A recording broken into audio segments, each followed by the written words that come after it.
Right now we're standing in the old town of Plovdiv. This town is the oldest inhabited town in Europe, dating back over 5,000 years. What you see behind me is Hisar Gate. That dates back to the 5th century and was built by Romans, and that is part of the Roman wall of Plovdiv.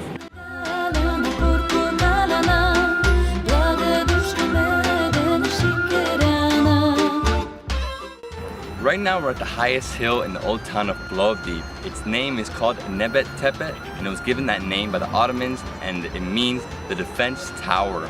This hill has been occupied since the 3rd millennium BC by Thracians. It was later conquered by Philip of Macedon and then reinforced by Romans, Byzantines, and then eventually Ottomans. The only thing that's left here are some structures from the Roman and Byzantine period, but most of it has been demolished because so many civilizations have come through this hill. You have an amazing view of the old town and the new town, and it's something you have to see.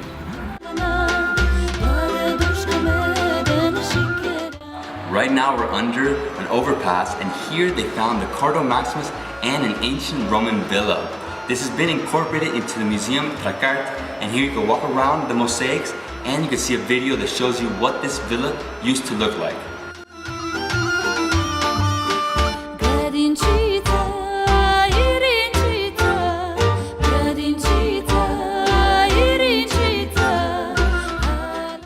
Another thing that you can see in the Tracart Museum is an exhibition with Thracian glass works. This is the most impressive thing I've seen in Bulgaria thus far from the Thracian era.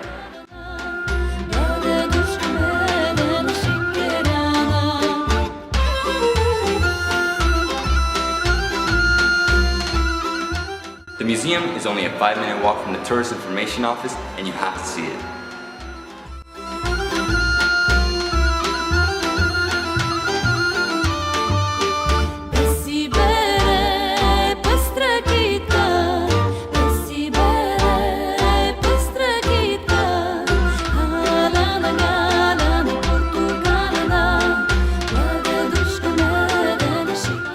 Now we're 7 meters below street level in what remains of the Roman Stadium. Here 30,000 people at a time would witness chariot races and gladiatorial battles. When you're in Plovdiv, you cannot miss this just because we're right under the main pedestrian street, Tsar Alexander.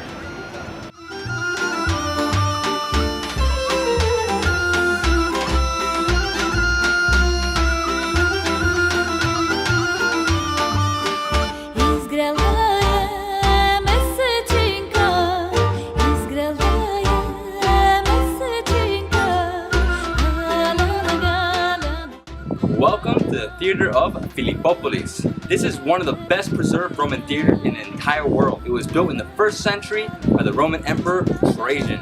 It played a huge role in the cultural life of the Romans, and it still does the same thing for the people of Plovdiv today. Currently, Plovdiv is hosting the annual International Folklore Festival.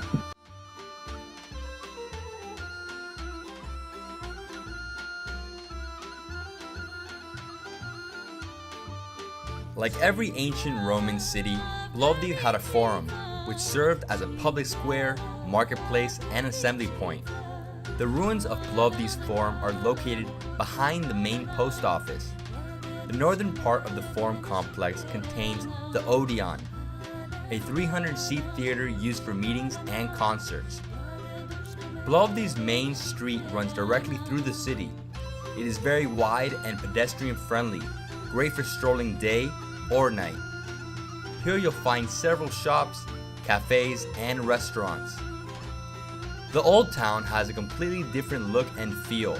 Cobblestone streets run between colorful 19th century homes, many of which are now museums that are open to the public.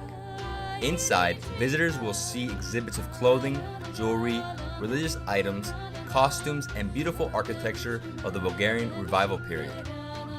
You will be spoiled for choice when it comes to dining out in Plovdiv. Our favorite restaurants include: this place looks like an average wine shop, but is actually a gourmet restaurant. Owned by the Porteva family, this simple, elegant restaurant is the best place to sample delicious Bulgarian wines paired with homemade foods. Be sure to book the multi-course tasting menu in advance. With 5 locations throughout Plovdiv, The Diana restaurants serve up popular Bulgarian dishes family style. Try the delicious skewered meats and amazing homemade cheese bread. This traditional restaurant is known for its lively performances and generous portions. Restaurant Migdana hosts traditional Bulgarian folk dances almost every night. Call ahead to reserve a table with a view so you can enjoy the show. This is one of the city's fanciest restaurants. It is located near the entrance to the old town in an elegant mansion. The house features a private art gallery, but we especially love the food, which is an assortment of Mediterranean and Bulgarian dishes. We hope this video helps you explore the amazing and historical city of Plovdiv.